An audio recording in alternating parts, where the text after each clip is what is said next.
Hey everyone, today we're looking at a electronics company that has their revenue, i.e. the amount of money that they bring in, being modeled by the quadratic function r of x, that is their revenue as a function of x, being equal to negative 20x squared minus 50x plus 200, a nice quadratic function, where x is defined to be the price in dollars for whatever product they happen to be selling, okay?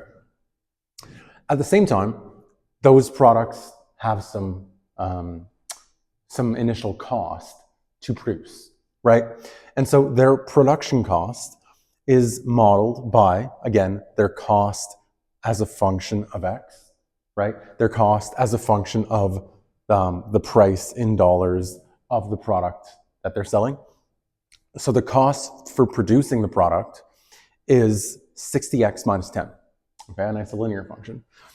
So we are asked to find the price that would have them break even. Now, what does it mean with the information that we have for them to break even? Well, a company would break even if they bring in as much money as they use to produce their product, right?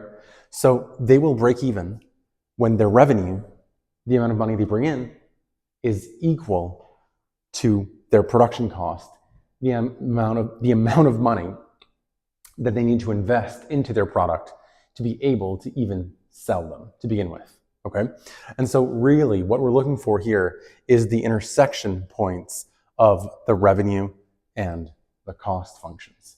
And so for that to be the case, we set them equal to one another. So break even is when the revenue is exactly the same as the production cost, right? They bring in as much money as they invested into making their products to begin with, and so they break even. So that means we're going to set the two functions equal to one another. So we'll have negative 20x squared minus 50x plus 200 being equal to 60x minus 10, right?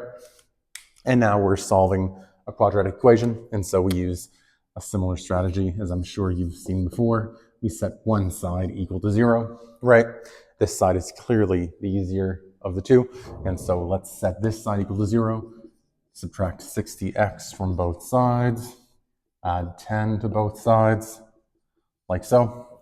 And now we'll have negative 20x squared minus 50x minus 60x is minus 110x, and plus 200 plus 10 is plus 210 is equal to 0, just like we wanted to. And now we're solving an equation equal to 0.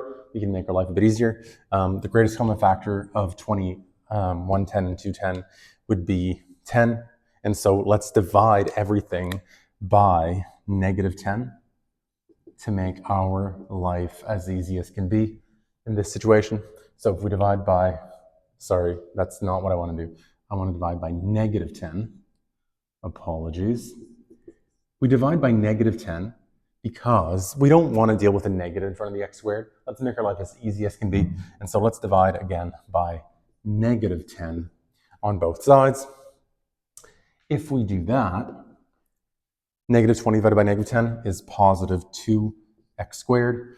Negative 110 divided by negative 10 is plus 11x. And 210 divided by negative 10 is minus 21, equal to still 0 on the right-hand side. And now we can solve this in a number of ways. We could throw this into the quadratic formula. We could complete the square. Or we could look to maybe factor this. So what two numbers using decomposition? Here I'll use a different color. It's kind of a sidebar. Using decomposition. What two numbers simultaneously add to 11 and multiply to 2 times negative 21, i.e. negative 42. That would be negative 3 and positive 14. If you want to take,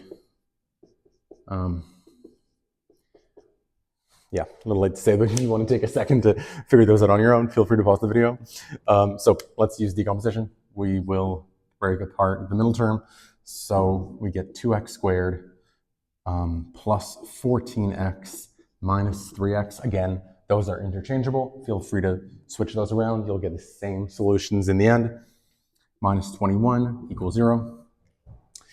And now we factor the first two terms and then separately factor the last two terms. From the first two, we can get 2x factored out times x plus 7. And from the last two terms, negative 3 gets factored out, and we get x plus 7 once more. And that usually lets us know we're on the right track. Both brackets contain the same expression. And so now we can factor this as the stuff outside of the brackets. So 2x minus 3 times the stuff inside of the brackets. And we're again solving an equation that is equal to 0, meaning that we get solutions. Let's bring that around. I'm going to wall this off.